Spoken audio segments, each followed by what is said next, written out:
We are going to bring onto the show, he's coming back onto the show, Rami Younis, who is a Palestinian filmmaker, writer, journalist, and activist from LID. And he also served as a parliamentary consultant and media spokesperson for Palestinian member of Knesset, Haneen Zoabi. He is the co-founder and manager of the first ever Palestine Music Expo, an event that connects local Palestinian music scene to the worldwide industry. And he was the host of the Arabic language daily news show, On the Other Hand. So welcome, Rami. Hi, Katie. Hi, Good to be how are you? back. Good to be Yes, back. thanks It's for been a coming while. back. Yeah. Yeah, so we had you on before when your film was screening in New York. It's not going to be screening in Israel. Can you tell us why? So yeah, the film is not a screening in the U.S., but it won't be screening in its homeland, in Palestine, in Israel. So on October 10th, we were supposed to have a screening at a theater in Jaffa called the Saraya Theater.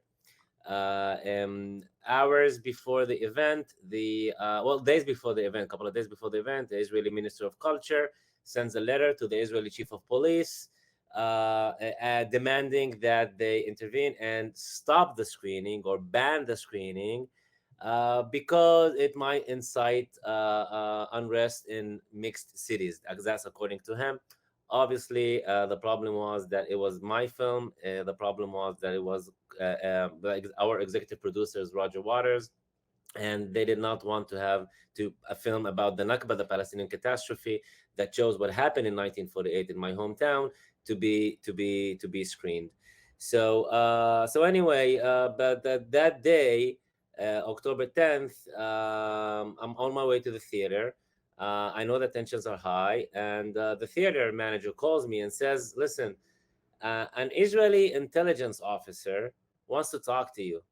So that's the Israeli equivalent of the American FBI. Well, I said no. I mean, why? It's like I don't just like talk to people who want to talk to me. So I said no. You're very Hollywood. You don't just talk to anyone. I'm a diva. They gotta book your through your person. Yeah. I mean, Katie, you know me. I'm a diva. I mean, you want to talk to me, just like talk to my people, Exactly. So anyway, and then he calls again, but this time he wants to see the film so that he can get this, pre-approve it. So what do you think I said? I said no. And then I said that, but if the guy wants to watch it so much, I mean, I'll be happy to buy him a ticket because I know Israeli police doesn't pay much. I buy him a ticket. I'll sit next to him to the screening. I'll buy him a beer afterwards, and I'll answer, I don't know, whatever he wants me to answer. We can have a lively debate on cinematic metaphors in the film if he wants to. I mean, whatever. But I mean, I'm not gonna go along with the police state. And obviously, they decided to ban the screening, and this quite surprisingly, actually. Obviously, there was like an incitement campaign against me, smearing campaign against me in Israeli media. But I have been seeing other media outlets in Hebrew supporting us and going against the government. This is literally unheard of. I mean, I'm shocked in the middle of a genocidal war to see Haaretz editorial on last Monday in favor of us and totally against the minister and the Israeli government. Seeing mainstream news shows going against the minister and in support of us. So it felt like it was kind of shocking. However, all this aside, we are yet to have a public proper screening in Palestine of the film. Now, as a Palestinian citizen of Israel, I want to screen this film to my community. Lod nowadays, Lod is called Lod in Hebrew. It's a city in Israel. So if I want to screen it to my community there, the Israeli authorities, especially now in times of war, pretty much can do whatever they want to just prove to all of us that Israel is the only democracy in the Milky Way galaxy. When Americans talk about shared values, when Blinken talks about shared values, I just want to, where does he get off? I mean, what shared values? Israelis don't even know what a democracy is, Well, to be fair, neither does yeah. US, I just heard myself. So I take it back. Yeah. But yeah, no, Israel is definitely not a democracy. More overtly, I would say, like it's more More overtly, explicit yeah. than it Yeah, is it's in more the United States. Yeah. But of yeah. course, part of our non-democracy is the way we fund genocide despite the will of the people, right? Like, because we know that most Exactly. people don't want this to be happening. It is ironic because this film talks about the Nakba, it talks about occupation, and then the very reaction to the film is showing the systematic oppression of Palestinians that's described in this film, in this documentary. By the way, Israel has a film and theater review board council, which was created by an October 1927 ordinance during British rule. And that 1927 ordinance is used to block Palestinian films that have an anti Israel narrative. And in early 2023, following his appointment by Prime Minister Netanyahu, this guy, Zohar, this minister pledged to withhold state funding from individuals, institutions, and venues platforming art that, quote, defames Israel, end quote. If you were so secure in your democracy, I don't know what the fear would be. I don't know why they'd mind. So we'll talk more about the documentary, but let's show people a trailer of this documentary, which is really excellent, by the way. I highly recommend it, and I have seen it a couple times.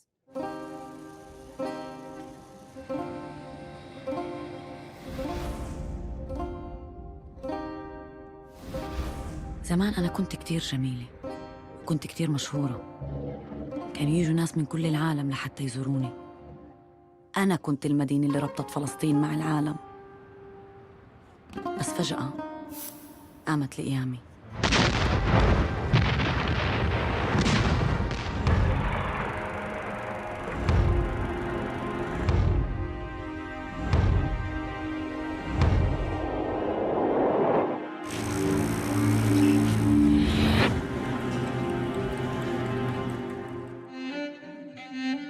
إنه يطلع من الدار يومين ويجي يلاقي الدار مسكونة وأنت ما تقدرش تدخل. بدي أشوف إيش بتكون الجواب تاع أي واحد في العالم. يا شباب انضموا إلينا! يا شباب انضموا إلينا! بيوت الليل غالية علينا! بيوت الليل غالية علينا! المعاناة والنكبة ما انتهتش بال 48، استمرت بمصادرة الأراضي، هدم البيوت. سياسة التخطيط الإسرائيلية منذ النكبة حتى اليوم تعمل كل جهودها حتى تشوه الحيز التاريخي الفلسطيني وتعيد بناء المعاني لهذا المكان.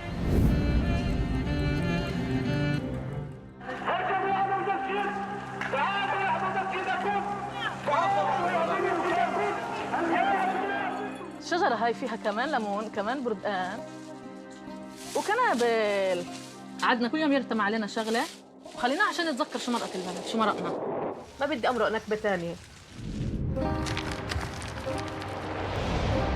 أنا عمري آلاف السنين وكل شي بتغير. مش عم بقول إني حابة أصير يوتوبيا مدينة كاملة مكملة. بدي أبنائي وبناتي المنفيين يرجعوا لي. بدي أزدهر كمان مرة. قصة اللد هي قصة فلسطين. What does that mean that the story of Lid is the story of Palestine? And talk about how this film incorporates science fiction into it. We use Lid to tell the story of Palestine, even though what happened in Lid actually was more severe than anywhere else in Palestine. There were a lot of massacres and a lot of erasures, expulsions. But what happened in Lid was, other than the massacres, also the fact that they completely erased the city. They completely erased the city after the Nakba to prevent refugees from coming back. So, and well, in a way, that's the story of Palestine. You know, Palestine was erased. If you go if you look at the map of what used to be historical Palestine and where the Palestinian towns and villages used to be, you see that they planted forests. Israel had planted forests where those villages used to be, so that they covered the ruins of these villages that were whose population were expelled. So yeah, it is the story of Palestine. And even though I'm from Lid, and we wanted to tell the story of my hometown with Sarah Friedland, who grew up as a as a Zionist Jew, and later on she decided to, when she uncovered the truth, she decided to use this film to to make this film with me and just like tell the truth to her community, especially in the U.S. And we used Lid to tell the story of Palestine in that sense. What the film does is it has scenes that it's obviously partially a documentary that captures reality, Yeah. and then it has this almost aspirational aspect of it where you use animation to show scenes of what it would have looked like, could have looked like without the Nakba. Sarah and I are huge science fiction nerds, and we, while working on this, I think years into the 2 or 3 years into the project. I mean, as you know, documentaries, Katie, take a long time, take a very long time. And 2 or 3 years into the project, we both realized that we were making a documentary that neither of us would want to watch. Oh, It really? was too straightforward, you know. It was another. I'm sorry to say this, but it was yet another, Tragic. tragic Palestinian story. God knows we have enough of those. And we wanted to create something that's a bit different, not just in the, for the sake of being different, but also for trying to be a little bit maybe hopeful and also use imagination. I mean, because if there's one thing that, the occupation can't take away from you is your ability to imagine.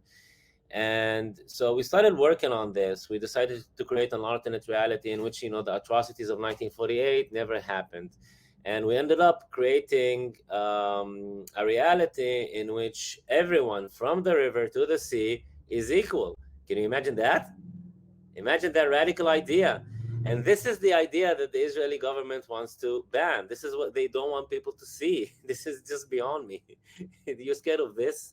You're scared of a simple film made by an American Jew and a Palestinian citizen of Israel that dares to imagine an alternate reality in which where everyone is free. So obviously this is beyond moronic. With the band, they've actually given us, in my view, a huge PR gift. Yeah. Because now I get to, be on your show and in other places.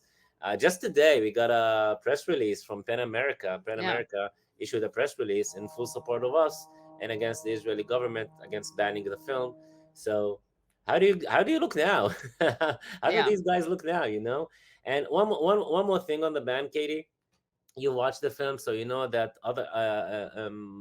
another science fiction element to it is that the city is a character. The city is a living character. She speaks. She shares her memories. She tells us the story. She walks us between these realities. She takes us to the past, to the exile, to the future, to the present. And the fact that the city has a voice that they try to silence by banning this film, well, guess what? Now everyone will hear her voice. They're amplifying it. Yeah. Well, thank you for Attempting to that, by the censor. way. Thank you for that. Yeah. I've thanked the Israeli Minister of Culture a couple of times. And I know you should give them a producer credit. And also you should put like or distribution credit, maybe post-production, some kind of post credit. You should also put like, when you put the laurels, is that what they're called? Like the signs of the awards you win, it should be like banned by the Israeli government. We should probably do this because I don't want to credit them as like distribution or whatever, because then I have to pay them.